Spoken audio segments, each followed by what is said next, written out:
Nilphamari medical college নিয়ে কোনো ধরনের ষড়যন্ত্র নীলফামারীবাসী মেনে নেবে না। প্রয়োজনে নীলফামারী জেলাকে বাংলাদেশের প্রত্যেকটি জেলা থেকে আলাদা করে দিবে। এদেশের মানুষ প্রত্যেকটা সিচুয়েশনে প্রত্যেকটা মুহূর্তে বৈষম্যের শিকার হচ্ছে।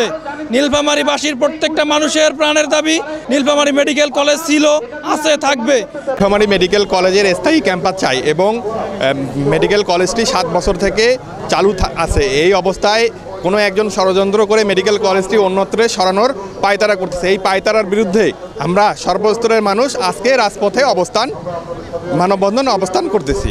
তা আমরা ইন্টারিম গভর্নমেন্টকে অনুরোধ করতে চাই, নীলফামারী মানুষের প্রাণের দাবি মেডিকেল কলেজ যেন এখানে তার স্বমহিমায় মহিমান্বিত হয়ে এখানে প্রতিষ্ঠিত হয় এবং একটি স্থায়ী ক্যাম্পাস প্রতিষ্ঠিত হয়।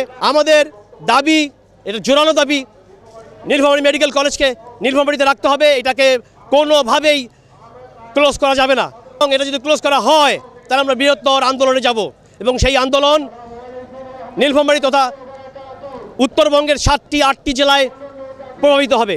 প্রশাসনের মধ্যে উপদেষ্টা মহোদয়কে জানাতে চাই, আজকের যে দাবি আমাদের নীলফামারীর ছাত্র জনতা এবং নীলফামারীর কাছেই মেডিকেল কলেজ স্থানান্তর করা হবে না, মেডিকেল কলেজকে বন্ধ করতে দেওয়া যাবে না।